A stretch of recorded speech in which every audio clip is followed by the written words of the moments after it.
tuza kufuge unajua kuizo mtu.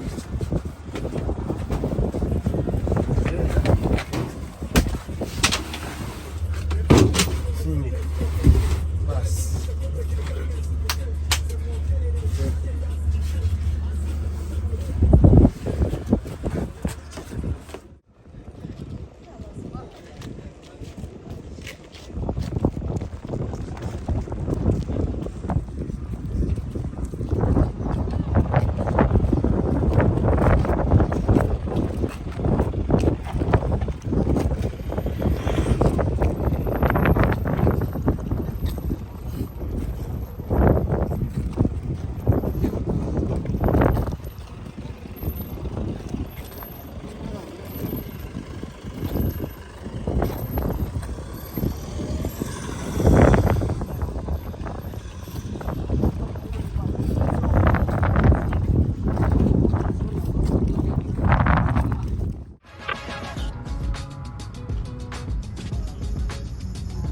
There's things that are free but just start costing unplanned money, like rainwater. It's supposed to be free, but to harvest it, you have to first build a house.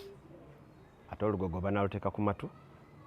Same way HIV treatment is totally free but has been costing. I mean, you have to first move to the health center. Go spend like a whole day, 6-7 hours. Ogenda kumala nakulamba oluse mini mujone jifa atabamuli na corporate. Uyambalo omusonso tegunyuma kusimba line. Then there's also health center fatigue.